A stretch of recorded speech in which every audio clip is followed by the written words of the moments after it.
आप सभी को ज्ञान का प्रणाम। मैं कभी हारता नहीं, या तो जीतता हूँ या फिर सीखता हूँ। देखिए, आज बात करेंगे अमेरिका के लोकप्रिय राष्ट्रपति अब्राहम लिंकन साहब की। आप जो सोच सकते हैं आप कर सकते हैं।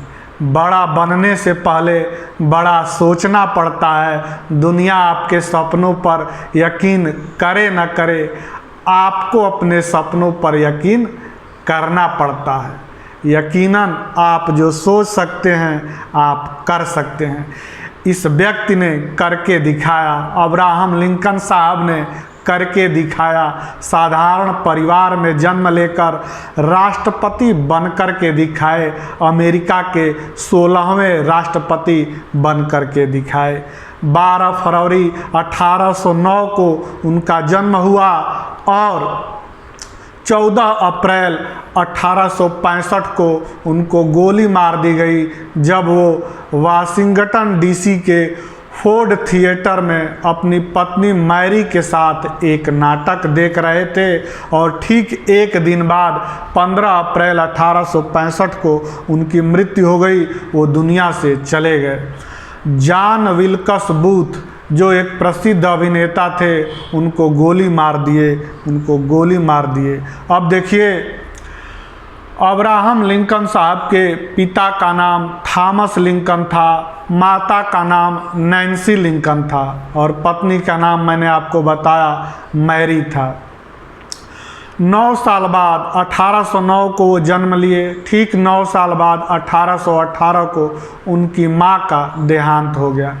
उनके पिता से उनके संबंध काफ़ी अच्छे नहीं थे। उनके पिता चाहते थे कि वो मजदूरी करे, ये पढ़ना लिखना भी चाहते थे, आगे बढ़ना भी चाहते थे, लेकिन पिता और इनमें बहुत मतभेद रहा। एक दूसरे को वो लोग बहुत ज़्यादा पसंद नहीं करते थे। माँ जब चली गई इस दुनिया में, देखिए, कई बार यह लोग कहते हैं कि सौतेली माँ प्यार नहीं करती, लेकिन जब इनकी अपनी माँ चली गई 9 साल के बाद 1818 में, तो 1 साल बाद 1819 में उनके पिता ने दूसरी शादी कर ली। और जिससे शादी की वो पहले से जो है वो उनके 3 बच्चे थे, वो विधवा थी। लेकिन सौतेली माँ से इनको अपनी सगी माँ से बढ़कर प्यार मिला, बहुत ज़्यादा प्यार मिला। और वो इतना इनको आगे बढ़ने के लिए प्रेरणा देती थी, बहुत उनसे प्रेम मिला। और वो कहते हैं अब्राहम लिंकन साहब, देखिए, ग्रेटिट्यूड की भावना उनमें बहुत कूट कर भरी थी। आगे बढ़ गए, राष्ट्रपति बन गए, लेकिन हमेशा कहते थे कि मेरे आगे बढ़ने में आज तक मैं जो कुछ भी हूँ अपनी सौतेली माँ के कारण हूँ, उनके कारण हूँ, मैं वही हूँ जो उन्होंने मुझे बनाया। इतना उनमें कृतज्ञता का भाव था। और देखिए, उनका जन्म हुआ केंटुकी अमेरिका में, लेकिन ज़मीनी विवाद के कारण वो बाद में उनको इंडियाना जाना पड़ा। वहाँ पे किताबें वो पढ़ना चाहते थे, लेकिन उपलब्ध नहीं हो पाती थी। बाद में उनको बहुत दूर दूर तक जाना पड़ता था किताबों के लिए। एक बार वो किताब लाए थे, लेकिन वो उनका उतना अच्छा घर नहीं था कि अच्छे से वो रख सकें। वह किताब जो है वो भीग गई, उसके कवर ख़राब हो गए, कई चीज़ें उनमें, किताब उस तरह से नहीं रही जैसा वो लाए थे। बाद में उनको मजदूरी करके उस किताब की कीमत चुकाना पड़ा, लेकिन वो तब भी खुश थे क्योंकि वो किताब उनके पास रह गई। लोग कहते हैं कि किताब पढ़ने से बहुत कुछ नहीं हो सकता है। देखिए, वो बहुत ज़्यादा स्कूल नहीं गए थे, खुद सेल्फ अध्ययन ज़्यादा किए थे, किताब पढ़ने का क्या योगदान है आप समझ सकते हैं। जॉर्ज वाशिंगटन साहब की वो जीवनी पढ़ते थे और उसी से प्रेरणा लेकर के वो आगे बढ़े। किताब पढ़ के उनको लगा कि मैं भी राष्ट्रपति बन सकता हूँ।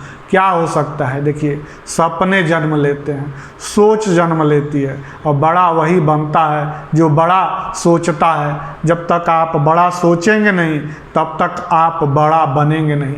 आप कह सकते हैं यह संभव था कि अगर उनको जॉर्ज वाशिंगटन की जीवनी नहीं मिलती तो शायद वो कभी इतना बड़ा बनने के बारे में सोचते ही नहीं। वकालत करते थे, लेकिन उसमें भी वो असफल रहे। गरीब लोगों के मुकदमे लेते थे, पैसा भी ठीक से नहीं लेते थे, हमेशा सच्चा मुकदमा ही वो लेते थे, और कई बार वो कोई ज़्यादा पैसा दे तो लौटा भी देते थे। एक बार उनके मित्र ने एक क्लाइंट से ज़्यादा पैसा ले लिया। वो बोले कि भाई वो गरीब आदमी है, गरीब महिला है, उसका पैसा उसको लौटा दो। अगर तुम अपना हिस्सा रखना चाहते हो तो रख दो, कम से कम मेरा हिस्सा तो लौटा दो। इतना वो गरीबों की मदद करते थे और सच्चे मुकदमे की ही पैरवी करते थे। गरीब परिवार में जन्म लिए, लेकिन देखिए पुस्तकें नहीं थी पढ़ने की, बार बार असफल होते रहे। व्यापार में असफल हुए, चुनाव में असफल हुए, और देखिए पोस्टमैन की नौकरी करते थे। चुनाव लड़ने के लिए उन्होंने नौकरी भी छोड़ दी, इधर नौकरी छोड़ी, उधर चुनाव में भी हार गए। इतना और आर्थिक हालात और भी खराब हो गए। जब व्यक्ति एक बार हारता है तो मैदान छोड़ देता है, 4 बार हार जाए तो किस्मत को दोष देने लगता है। आइए सुनिए अब्राहम लिंकन साहब के जीवन से कुछ। 21 वर्ष की अवस्था में वो व्यापार में असफल हो गए। 22 वर्ष की उम्र में चुनाव की दौड़ में वो हार गए। 24 साल की उम्र में पुनः व्यापार में असफल हो गए। 26 साल की उम्र में जिसे वो बेतहा प्यार करते थे, उनकी मौत हो गई, उनकी प्रेमिका की। 27 साल की उम्र में उनका मानसिक दिवालिया हो गया। वो जो है वो डिप्रेशन में रहने लगे, बहुत सारा दिक्कतें हुई, नर्वस ब्रेकडाउन हो गया। 34 साल की उम्र में वो संसद का चुनाव हार गए। 36 साल की उम्र में एक बार फिर चुनाव हार गए। 45 साल की उम्र में सीनेटर बनने की रेस में हार गए, और 49 ईयर की उम्र में एक बार सीनेटर बनने से फिर वंचित रह गए। बार बार व्यापार में असफल होते जा रहे थे, वकालत में असफल होते जा रहे थे, हर जगह चुनाव में असफल होते जा रहे थे। लेकिन वह व्यक्ति रुका नहीं, चलता रहा। या कह सकते हैं कि उनको सफलता बहुत कम मिलती थी, असफलता बहुत ज़्यादा मिलती थी। लेकिन एक दिन वो सुखद समय भी आया जब 52 वर्ष की अवस्था में वो अमेरिका के राष्ट्रपति चुन गए, 16वें राष्ट्रपति बन गए। जी हाँ, और वो कहते थे कि लोग तब ख़त्म नहीं होते जब वो हारते हैं, वे तब ख़त्म होते हैं जब वो मैदान छोड़ देते हैं। मैदान में रहेंगे तो आज नहीं तो कल जीत जाएंगे, भाग लेंगे कंपटीशन में तो आज नहीं तो कल जीत जाएंगे। आदमी बिना प्रतियोगिता में भाग लिए ही जीतना चाहता है, किनारे बैठ के जो है वो बहुत कुछ पाना चाहता है। देखिए, जिनको भी मिला है समुद्र की गहराइयों से मिला है, जिनको भी मिला है समुद्र की गहराइयों से मिला है। देखिए, लाजवाब मोती किनारों पर नहीं मिलते, लाजवाब मोती किनारों पर खड़े रह कर के नहीं मिलते, बेशकीमती मोती जो है वो किनारों पर खड़े रह के नहीं मिलते। वो कहते थे कि देखिए, लोग जो हैं वो असफलता के डर से ही अपने सपनों का पीछा नहीं करते हैं। और जब वो राष्ट्रपति बन गए तो लोग कहते थे कि आपके तो इतने सारे दुश्मन रहे, इतने सारे लोग आपसे दुश्मनी करते थे, अब तो आप उनको अच्छे से दंड दे सकते हैं, अब तो उनको आप अच्छे से ख़त्म कर देंगे। वो बोले कि मैं ख़त्म करना शुरू कर दिया हूँ, मैं अपने सारे दुश्मनों को अपना मित्र बना करके ख़त्म कर रहा हूँ। वो कहते थे कि अगर आप किसी से घृणा करते हैं, देखिए कुछ तो लोग ऐसे हैं कि जीवन भर कितना भी प्रेम कीजिए वो नहीं सुधरेंगे, आपके लिए वो गलत नज़र ही रखेंगे। लेकिन अब्राहम लिंकन साहब का व्यक्तित्व तो इतना बड़ा था, इतना विशाल था कि वह कहते थे कि अपने दुश्मनों को अपना मित्र बनाकर आप ख़त्म कर सकते हैं। और वो कहते थे कि देखिए, मैं लगातार अपने दुश्मनों को मित्र बनाकर ख़त्म कर रहा हूँ। और उनका मूल फोकस यह था कि जब भी आप किसी से घृणा करते हैं तो आप उस व्यक्ति को और थोड़ा ठीक से जानिए। हो सकता है आप गलत हों और आप उससे प्रेम करने लगे। दूसरा बात भी सही है कि अगर आप किसी से बेतहा प्यार करते हैं, इतना ज़्यादा आँख मूंद कर अंधाधुंध विश्वास करते हैं, तो भी आप थोड़ा और बेहतर तरीके से जान जाइए, तो धोखा की उम्मीद थोड़ी कम रहेगी। तो आगे और सुनिए, देखिए क्या है। सच ही कहा गया है कि संघर्ष के बिना प्रगति नहीं होती। अब्राहम लिंकन साहब ने बहुत संघर्ष करके दिखाया और जीवन भर, पूरा जीवन का जीवन भर वो सतत संघर्ष करते ही रहे। यहाँ तक कि वो राष्ट्रपति बन गए, तब भी उनका संघर्ष जारी ही रहा। सिविल वार, गृह युद्ध जो है वो छिड़ गया। और जो व्यक्ति जन्म के समय से ही लगातार सतत संघर्ष करता रहा, राष्ट्रपति बनने के बाद भी अनुकूल वातावरण नहीं मिला, लगातार संघर्ष करते रहे। 4 साल तक सिविल वार चला। ये बहुत बड़ा, देखिए, जब एक देश दूसरे पे आक्रमण करता है तब भी इतना ज़्यादा आपको परेशानी और कष्ट नहीं होता। जब गृह युद्ध को संभालना बहुत कठिन होता है, क्योंकि उसमें आपके ही लोग मर रहे होते हैं, आप जीत कर भी हार रहे होते हैं। कि जो लाखों लोग मरे उस गृह युद्ध में। दास प्रथा का अंत करने का श्रेय भी अब्राहम लिंकन साहब को ही जाता है।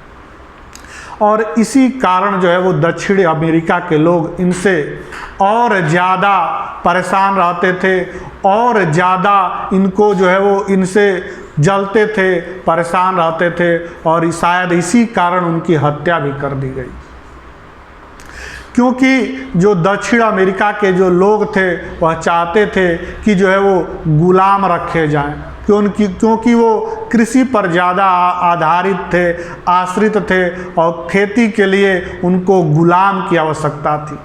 और बहुत लंबे समय से उनके पास गुलाम थे। देखिए, साहब बन करके तो हर व्यक्ति रहना चाहता है, कोई गुलाम से तो पूछे कि वह क्या चाहता है। वह आगे बढ़ना चाहता है, वो कुछ करना चाहता है। हर व्यक्ति को सम्मान से जीने का अधिकार है। और देखिए, अब्राहम लिंकन साहब यह इसके सख्त विरोधी थे बचपन से ही। वह दास प्रथा का अंत करना चाहते थे, और उत्तरी अमेरिका के लोग सहमत थे, लेकिन दक्षिण अमेरिका के लोग सहमत नहीं थे। इसी कारण जो है वो दोनों का संघर्ष चलता रहा। यहाँ तक कि दक्षिण अमेरिका के लोग यह चाहते थे कि हम अलग भी हो जाएं, उत्तरी अमेरिका से अलग हो जाए, हमारा अलग नियम हो, हमारा अलग कानून हो। लेकिन अब्राहम लिंकन साहब देश का विभाजन होते देना नहीं चाहते थे। वह नहीं चाहते थे कि देश का विभाजन हो। देखिए, जितना दिन वह व्यक्ति, लगभग 56 साल वह जिंदा रहे। 1809 में उन्होंने जन्म लिया और 1865 में उनकी मृत्यु हुई। 56 साल तक वह लगभग जीवित रहे, और पूरा का पूरा जीवन उन्होंने संघर्ष ही किया। दास प्रथा का अंत करने में अपनी महत्वपूर्ण भूमिका निभाई। देखिए, उनके जीवन में बहुत उतार चढ़ाव था, और आपके जीवन में अगर उतार चढ़ाव है तो आप घबराइए मत। उस कहानी को कौन सुनना चाहेगा जिसके जीवन में कोई भी उतार चढ़ाव ही ना हो? उस फिल्म को कौन देखना चाहेगा? अगर आप पहले से अच्छा हैं तो और आगे बढ़िए। अगर संघर्ष का आपके जीवन में अध्याय है, असफलता का आपके जीवन में अध्याय है, तो कोई बात नहीं, आपकी किताब सुपरहिट हो जाएगी, आपकी फिल्म सुपरहिट हो जाएगी। आपके जीवन से दुनिया सतत प्रेरणा पाती रहेगी। अमेरिका में बहुत सारे राष्ट्रपति हुए। कई बार लोगों को याद कराना पड़ता है कि हमारे देश में ये प्रधानमंत्री, ये प्रधानमंत्री हुए, ये राष्ट्रपति हुए। नाम याद नहीं होता लोगों को, लेकिन कुछ व्यक्ति ऐसे होते हैं कि वो दुनिया से चले जाते हैं, फिर भी लंबे समय तक न कि केवल उनका देश बल्कि पूरी दुनिया उनसे सतत प्रेरणा पाती रहती है। अब्राहम लिंकन साहब कहते थे कि देखिए, अगर आप किसी व्यक्ति के व्यक्तित्व का सही परीक्षण करना चाहते हैं, किसी व्यक्ति के व्यक्तित्व के बारे में सही तरीके से जानना चाहते हैं, तो उसको पावर दे दीजिए। जब वो सत्ता में आएगा, पावर में आएगा, तो सही समय पर उसके व्यक्तित्व की परीक्षा होगी। और जब राष्ट्रपति बने, लोग कहते थे कि अपने दुश्मनों को सबक सिखाइए, अब तो सबक सिखाइए। तब वही कहते थे कि असली परीक्षा मेरी तब होगी जब मैं पावर में हूँ। पावर में किसके साथ मैं कैसा बिहेव करता हूँ उससे होगी। और वो कहते थे कि जो प्रजातंत्र है, जनतंत्र है, लोकतंत्र है, रिपब्लिक है, इसका यही मतलब है कि जनता का जनता द्वारा जनता के लिए शासन ऐसा होना चाहिए। लोकतंत्र ऐसा होना चाहिए कि of the people, by the people, for the people. लेकिन जनरली ऐसा संभव हो नहीं पाता है। ऐसा करने की ज़रूरत है कि लोगों के द्वारा और लोगों के लिए शासन हो, ऐसा होना चाहिए। लोग जब उनको आरोप लगाते थे कि आपके कई चेहरे हैं, वो कहते थे कि अगर मेरे कई चेहरे होते तो मैं क्या ये साधारण चेहरा लेकर के इधर उधर घूमता। वो बहुत लंबे थे, 6 फुट 4 इंच के थे, और जो है वो उनका चेहरा, आपका वैसे तो दिल इतना अच्छा था कि अच्छा ही हम तो कहेंगे, लेकिन वो खुद कहते थे, लोग भी कहते थे कि साधारण ही उनका चेहरा था, कट्स के निशान थे उनके चेहरे पे। लेकिन वो कहते थे यही मेरा एक चेहरा है जिसको कि मैं ले करके घूमता हूँ। और वो कहते थे देखिए, लोग अपने घर के चिराग को खुद ही बुझा देते हैं। इतने महान व्यक्ति को इतनी कम आयु में मार दिया गया, हत्या कर दी गई। तो यह जो है वो ठीक नहीं है। वो कहते थे कि आम दिखने वाले लोग दुनिया के सबसे अच्छे लोग होते हैं, इसी कारण ईश्वर ज़्यादा आम लोगों को बनाता है। उनका दूसरा कोर्स था कि मुझे एक पेड़ काटने के लिए अगर आप 6 घंटे दें तो मैं पहले 4 घंटे कुल्हाड़ी की धार तेज करूँगा। कहने का मतलब था कि अब आप अपनी क्षमता को, अपनी कुशलता को, अपनी योग्यता को निरंतर सुधार करते जाइए, अपने क्षमता को निरंतर बढ़ाते जाइए। जब आप बेहतर बनते जाएंगे तो आपका काम होता जाएगा, नहीं तो निरंतर लगे रहेंगे बिना अपने आप में धार दिए तो काम नहीं होगा। खुद को उपयोगी बनाएंगे तब आप आगे बढ़ जाएंगे। और देखिए, वो कहते थे कि आम तौर पर लोग उतना ही खुश होते हैं जितना वो अपने दिमाग को इजाज़त देते हैं। आप कह सकते हैं कि आप उतना ही खुश रह सकते हैं जितना आप कोशिश करते हैं। यह इमर्सन भी कहते थे, दिमाग को जितना आप तैयार करेंगे, दिमाग को जितना आप इजाज़त देंगे, उतना ही आप खुश रह सकते हैं। और वो कहते थे कि सच बोलिए, क्योंकि अगर आप झूठ बोलेंगे तो आपको याद रखना पड़ेगा कि क्या क्या मैंने कहा। वो कहते थे कि no man has a good enough memory to be a successful liar. इतना एनफ अच्छी मेमोरी किसी के पास नहीं रहती है कि वह सफल झूठा बन सके। झूठ बोलेंगे तो आपको याद रखना पड़ेगा, और आप कितने लंबे समय तक याद रख सकते हैं। वो कहते थे कि धीमे चलिए लेकिन वापस लौट करके मत आइए, चलते रहिए चलते रहिए। वो कहते थे कि जिज्ञासु बनिए, यह मत सोचिए कि जब आप प्रश्न पूछेंगे कभी तो मूर्ख बन जाएंगे। अच्छा है मूर्ख बन के अपने डाउट क्लियर कर लेना। कम से कम आप उनसे तो अच्छे हैं जो डर के क्वेश्चन भी नहीं पूछ रहे हैं, उनसे तो आप लाख अच्छे हैं। वो कहते थे कि सबको प्रशंसा पसंद है, आप लोगों की तारीफ़ कीजिए। तारीफ़ करना कम लोग चाहते हैं, सुनना सभी चाहते हैं। वो कहते थे एवरीबडी लाइक्स अ कम्प्लीमेंट, हर व्यक्ति कम्प्लीमेंट पसंद करता है। सकारात्मक आलोचना कर सकते हैं आप। वो कहते थे कि आलोचना करने का अधिकार उसी को है जो सकारात्मक कर रहा हो। केवल आलोचना के लिए आलोचना करने का अधिकार नहीं है। और देखिए वो कहते थे कि जब मैं अच्छा कुछ करता हूँ तो मुझे अच्छा लगता है, जब मैं कुछ बुरा करता हूँ तो मुझे बुरा लगता है। यही मेरा धर्म है। मेरा धर्म यही है कि जब मैं अच्छा करता हूँ तो मुझे अच्छा लगता है। वो कहते थे कि आप जिस चीज़ की तलाश में जाएंगे आपको मिल जाएगा। अगर बुरा की तलाश में जाएंगे तो बुरा मिल जाएगा, अच्छे की तलाश में जाएंगे तो आपको अच्छा मिल जाएगा। और अंत में मैं यही कहूँगा, कुछ शायरी के साथ, उनका व्यक्तित्व तो इतना बड़ा है कि कितना भी ज़्यादा इनके बारे में बात करेंगे कम होगा। अंत में कुछ शायरी आपको सुनाता हूँ कि तू रख हौसला वो मंजर भी आएगा, प्यासे के पास चलकर समंदर भी आएगा, थक हार के ना बैठ ऐ मंजिल के मुसाफिर, मंजिल भी मिलेगी और मिलने का भरपूर मज़ा भी आएगा, मिलने का भरपूर मज़ा भी आएगा। और देखिए, हम नित्य निरंतर सदा बढ़ते ही जाएंगे, हम हर अवरोध मिटाकर मिलकर आगे जाएंगे। हम नित्य निरंतर सदा बढ़ते ही जाएंगे, भारत के कोने कोने को रोशन कर आएंगे, भारत के कोने कोने को रोशन कर आएंगे। और अगला सुनिए कि बार बार गिरने से भी आपकी हार नहीं होती, बार बार गिरने से भी आपकी हार नहीं होती, गिरकर अगर उठ गए फिर जय जयकार होती है, गिरकर अगर उठ गए फिर जय जयकार होती है।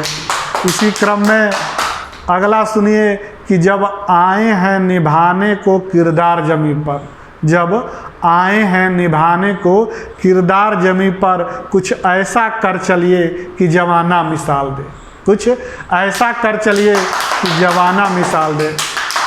लिंकन साहब इस दुनिया से चले गए, लेकिन आज भी जमाना मिसाल दे रहा है, कुछ ऐसा कर गुजरिए और देखिए कि आपकी हार आपके गले का हार भी बन सकती है। वो इतना जीवन भर हारते रहे, लेकिन हार के अगर आप लौट जाएंगे ना तो आपको कोई नहीं याद करेगा, लेकिन हार के अगर आप जीत जाएंगे तो लोग गले में का हार, उसको जो है वो आपके गले में हार, वो हीरे मोती के हार की तरह वो आपके गले में हार की तरह पिरो दिया जाएगा। तो हार से मत घबराइए, हार आपके गले का हार भी बन सकता है। आगे बढ़ना है तो मेरे चैनल को सब्सक्राइब करके मेरी गाड़ी में बैठ जाइए, मैं आपको ले चलूँगा आगे। चैनल को सब्सक्राइब कीजिए ताकि एक से बढ़कर एक वीडियो हम जब अपलोड करें तो आप तक पहुंच पाए। बहुत बहुत धन्यवाद, प्रणाम।